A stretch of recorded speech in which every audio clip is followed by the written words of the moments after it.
Assalamualaikum warahmatullahi wabarakatuh. Gimana kabarnya anak-anakku kelas 7 semuanya?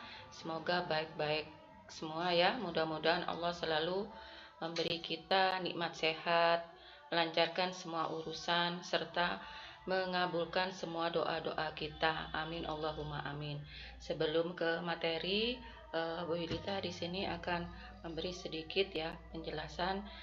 Tolong di situ disimak di video ini ya.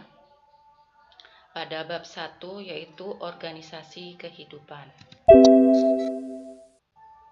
Nah, organisasi kehidupan, kompetensi inti memahami pengetahuan ya. Di dalamnya menyangkut faktual, konseptual dan prosedural. Berdasarkan rasa ingin tahunya tentang ilmu pengetahuan, teknologi, seni, budaya terkait fenomena dan kejadian tanpa mata. Nah, kompetensi dasarnya mendeskripsikan keragaan pada sistem organisasi kehidupan, mulai dari tingkat sel sampai organisme, serta komposisi utama penyusun sel. Selanjutnya, nah, sistem organisasi kehidupan ya, di sini menyangkut sel, jaringan, organ, sistem organ dan organisme. Sel sendiri itu artinya bagian terkecil dan fungsional dari penyusun tubuh makhluk hidup. Nah, jaringan adalah kumpulan sel yang memiliki bentuk dan fungsi yang sama. Organ adalah kumpulan beberapa jaringan yang saling bekerja sama untuk melakukan fungsi kerja tertentu. Sistem organ adalah kumpulan organ yang saling bekerja sama untuk melakukan serangkaian kerja. Yang terakhir yaitu organisme adalah kumpulan sistem organ, contohnya tumbuhan, hewan, dan manusia. Nah, untuk selanjutnya, bagian-bagian penyusun sel. Nah, selaput plasma atau membran plasma merupakan selaput tipis dan elastis yang bersifat semi-permeabel, hanya dapat dilalui oleh zat tertentu. Contohnya ya, air, oksigen atau O2, ion, zat yang terlalu dalam lemak. Nah, berfungsi untuk melakukan pertukaran zat, yaitu oksigen, makanan, sisa metabolisme, pembungkus sel. Nah, inti sel atau nukleus umumnya berbentuk bulat. Nah, terletak di tengah sel. Di bagian dalam terdapat cairan inti, ya, anak inti dan kromatin. Terdapat kromosom yang berfungsi membawa penentu atau sifat atau DNA. Nah, berfungsi untuk mengatur seluruh kegiatan sel. Nah, untuk selanjutnya ya. Nah, bagian-bagian penyusun sel di sini protoplasma atau plasma sel. Nah, bagian sel yang hidup dan berfungsi mengatur semua kegiatan sel merupakan cairan yang tersusun dari air, protein, karbohidrat, lemak, garam mineral, dan vitamin. Nah, dibedakan menjadi dua, yaitu neokoplasma dan sitoplasma. Nah, dan sitoplasma di sini dibagi menjadi ribosom, pembuatan atau sintetis protein, dan mitokondria, tempat terjadinya oksidasi sel, respirasi sel.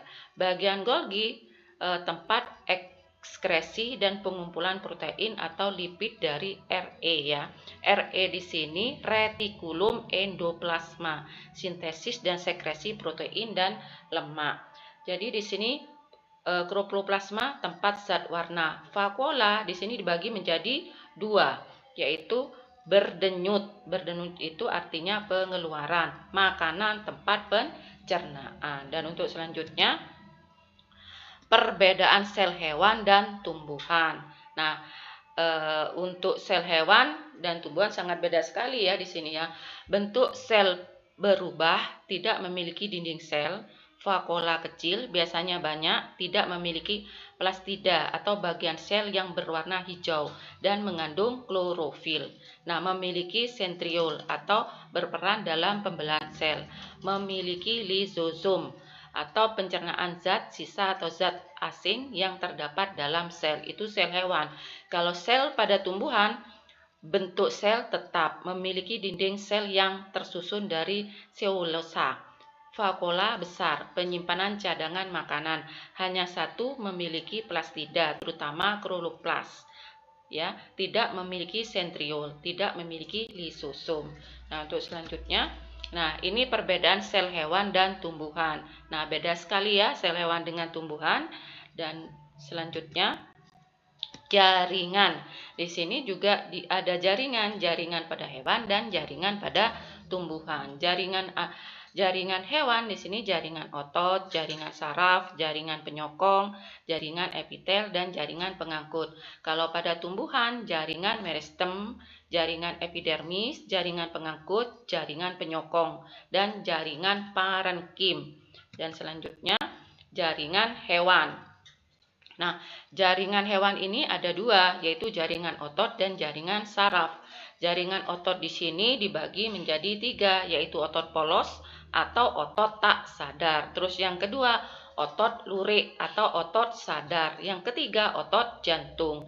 Jaringan saraf ya di sini berfungsi menerima rangsang, menyampaikan rangsang ke otak dan membawa tanggapan atau reaksi dari otak ke bagian tubuh tertentu. Tersusun atas sel-sel saraf atau neuron ya. Badan sel ya, dibagi menjadi dua yaitu badan sel dan serabut saraf. Serabut saraf ini dibagi menjadi dua, neurit atau akson atau disebut serabut panjang ya. Terus yang kedua yaitu dendrit atau Dexon atau serabut pendek. Nah, itu untuk selanjutnya. Jaringan pada hewan. Jaringan pada hewan di sini ada jaringan penyokong ya, dibagi menjadi tiga, yaitu jaringan tulang rawan, jaringan tulang keras, dan jaringan ikat. Nah, jaringan epitel. Jaringan epitel di sini dibagi menjadi dua, epitel permukaan tubuh dan epitel permukaan organ dalam. Nah, jaringan hewan di sini jaringan pengangkut dan jaringan darah. Jaringan pengangkut terdiri dari dua, yaitu jaringan limfa ya, terus yang kedua jaringan darah ya, seperti itu. Nah, jaringan darah ini dibagi menjadi dua, jaringan plasma dan sel-sel darah. Sel-sel darah di sini dibagi menjadi tiga, sel darah merah atau eritrosit ya. Terus yang kedua jaringan darah putih atau leukosit. Yang ketiga keping darah, trombosit.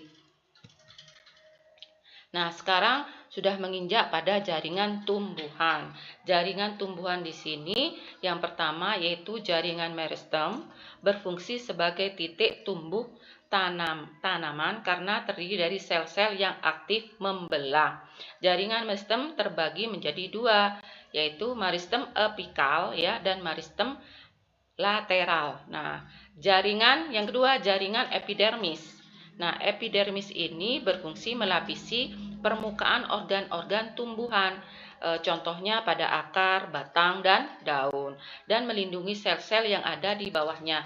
Dapat termodifikasi menjadi trikoma dan stomata. Nah, trikoma pada akar untuk mengisap air dan mineral pada daun untuk mengurangi penguapan, pada batang untuk perlindungan. Nah, untuk selanjutnya ya, jaringan tumbuhan ini yaitu jaringan pengangkut. Nah, jaringan pengangkut atau pembuluh kayu atau disebut dengan silem ya.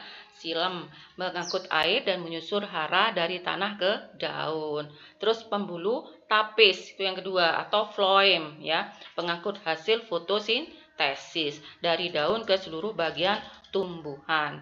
Nah, terus yang selanjutnya yaitu jaringan penyokong. Nah, penjaringan penyokong ini dibagi menjadi dua, yaitu klonlenkim ya, penyokong yang bersifat sementara, penyokong dan memperkuat organ pada tangkai daun. Yang kedua, selenrenkim, penyokong yang bersifat permanen, penyokong organ tumbuh yang telah dewasa, terdapat pada batang, pada tulang daun, penutup buah atau biji yang keras itu.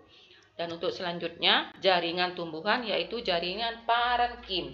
Nah, jaringan parenkim pada batang dan akan berfungsi sebagai tempat cadangan makanan. Jaringan parenkim dibedakan menjadi dua, yaitu jaringan tiang dan jaringan bunga karang.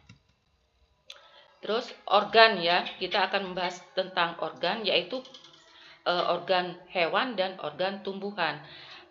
Organ pada hewan ada yang pertama jantung, yang kedua paru-paru, yang ketiga hati, yang keempat ginjal, yang kelima lambung. Nah, organ pada tumbuhan yang pertama daun, terus yang kedua batang, yang ketiga akar. Untuk selanjutnya sistem organ ya, sistem organ pada hewan di sini dibagi menjadi 5. Yang pertama sistem pencernaan ya, fungsinya mencerna makanan ya. Terus yang kedua sistem sirkulasi, fungsinya mentransportasi darah dan getah bening ke seluruh bagian tubuh. Terus yang ketiga sistem respirasi, berfungsi sebagai pertukaran gas antara CO2 dan O2. Terus yang keempat sistem gerak, berfungsi sebagai pelindung organ dalam alat gerak. Yang terakhir sistem ekskresi. Sistem ekskresi ini berfungsi sebagai pengeluaran sisa-sisa metabolisme dan menjaga keseimbangan lingkungan. Nah, terus kalau sistem pada tumbuhan di sini dibagi menjadi 3, yaitu sistem organ pengangkutan, terdapat pada akar, batang, dan daun. Yang kedua sistem organ pelindung, terdapat pada kulit. Yang terakhir atau yang ketiga sistem organ penyokong, terdapat pada batang. Nah, untuk selanjutnya organisme. Beberapa sistem organ akan membentuk suatu organisme secara utuh. Contohnya organisme adalah manusia dan hewan dan tumbuhan juga.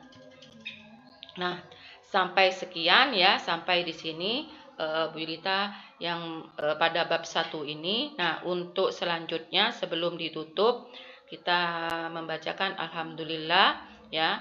Dan untuk tugas nanti Bu Yulita share ya, di-share di bawah ini ya. Sekian, terima kasih. Wassalamualaikum warahmatullahi wabarakatuh.